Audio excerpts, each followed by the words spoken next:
তা আল্লাহর সবাই আমরা ভুলিয়া গেছি বলে আমাকে ক্ষতি হয়েছে বাজার। আজকে যে ওয়েদারটা, এই ওয়েদার কিন্তু আজকে না, হঠাৎ করে না, বিভিন্ন সময় এরকম বৃষ্টি বাদল হয়ে থাকে। বিশেষ করে এই জায়গাটুকু সায়েন্স ল্যাব থেকে এই নিউ মার্কেট পর্যন্ত, এই হকার্স মার্কেট এই পর্যন্ত সবসময় জলাবদ্ধতা থাকে। তো আমাদের খুবই ক্ষতিগ্রস্ত হচ্ছে। আমি বিশেষ করে যারা পৃষ্ঠপোষকায় আছেন, যারা সরকারি অবস্থানে আছেন, কর্মরত আছেন, তাদের দৃষ্টি আকর্ষণ করছি। প্লিজ আমাদের দিকে একটু দেখবেন। আমরা জনসাধারণ এই যে ভিজে ভিজে যাচ্ছি, আপনারা হয়তো খেয়াল করছেন, ভিজে যাচ্ছি। আমার কন্টিনিউ এই জায়গাটায় আসতে পারি না, গাড়ি ব্লক হয়ে যাচ্ছে, ইঞ্জিনে বন্ধ হয়ে যাচ্ছে পানির কারণে। আমরা রাস্তায় নামতে বাধ্য হচ্ছি, কারণ আমার কর্মস্থলে যেতে হবে। আজকে রবিবার, এখানকার যারা ব্যবসায়ী, আমি কেনাকাটা করতে আসছি, এই কেনাকাটাও করতে পারছি না, এসে দেখি নাই। তো সো আমি কি পেলাম? এই ব্যবসায়ীরাও কিছু পেলো না। আজকে রবিবার, তারা ব্যবসা বাণিজ্য করতো, পুরো ক্লোজ সম্পূর্ণ। সমস্যা নিরসনের জন্য এটা গভর্নমেন্ট মনে করবে, এটা কিভাবে কি করলে ভালো, দেয়ার মানে পানি নিষ্কাশনটা কিভাবে করা যায়, কিভাবে দ্রুত সরানো যায়। আজকে দেখেন হকার্স মার্কেটে ওরা নিজস্ব প্রক্রিয়ায় তারা মেশিন লাগিয়ে তারা পানিটা শেষছে। তারা তো খুবই দুর্ভোগ অবস্থায় আছে।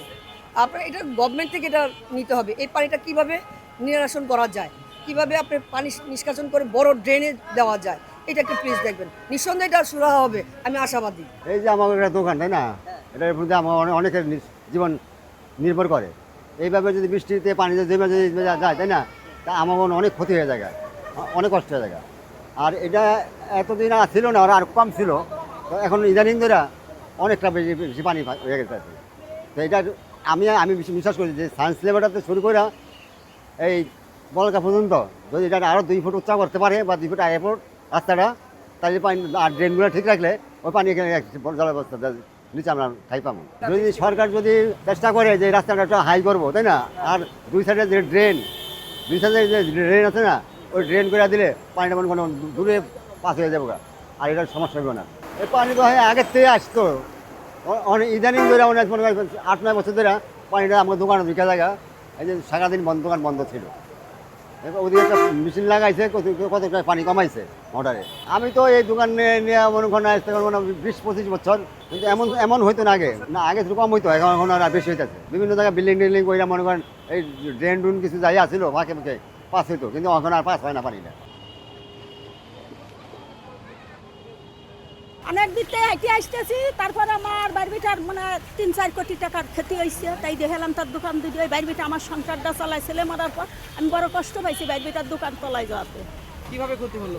এই বৃষ্টির পানি ভরিয়ে গেছে, তলায় গেছে, এসি পাংখা সব ভিজে পানি হয়ে গেছে। তার পানি সরার কায়দা নাই, এরম হয় না। এত ক্ষতি হয়নি, এবার যে ক্ষতি হয়েছে আমার বাড়িটার দুটো দোকান, তার 3টে। তা আল্লাহর সবাই আমরা ভুলিয়া গেছি বলে আমাকে ক্ষতি হয়েছে বাজার। আমার বাড়িটা 3টে সংসার চালায়, সেই সংসারে এমনি তার যে অবস্থা, সেই পথে নেমে গেল।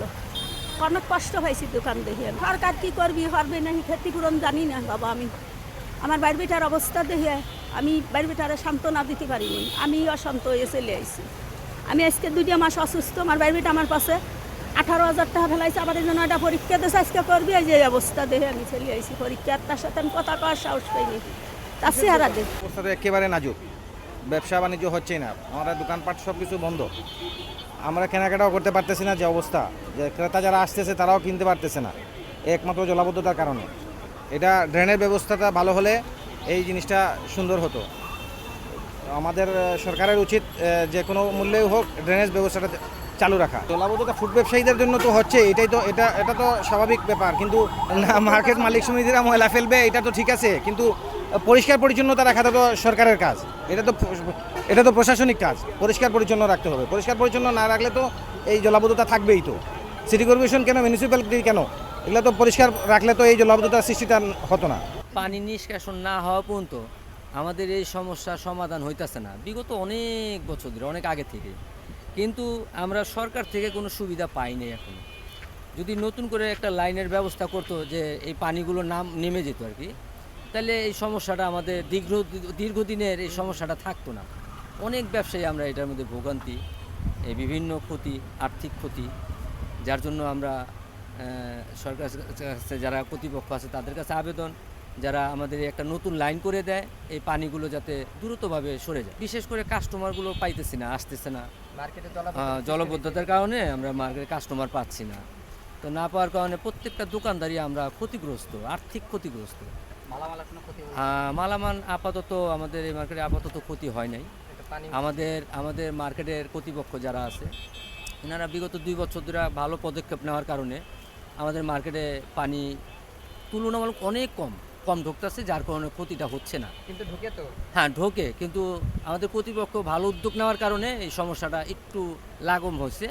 কিন্তু এই যে রাস্তায় যে পানিগুলা, প্রচুর পানির কারণে কাস্টমার আসতে পারতেছে না, মানে এই জন্যই আমরা একটা সমস্যায়, আর্থিক সমস্যায় আছি। হ্যাঁ, ব্যক্তি জীবনে এই এলাকায় যারা এখানটা যারা যাতায়াত করে এনাদের তো অনেক ভোগান্তি, অনেক, যেগুলো পানি দিয়ে যে গাড়ি ঘোড়া, অনেক রুগী, অনেক বিভিন্ন রকমের মানুষ, মেয়ে, বিশেষ করে এই এলাকায় মেয়ে যারা কেনাকাটা করে ক্রেতা, মেয়ের সংখ্যা বেশি, তারা আসতে অনেক কষ্ট হয় এই পানি দিয়ে, যার জন্য সচরাচর আসতে পারে না।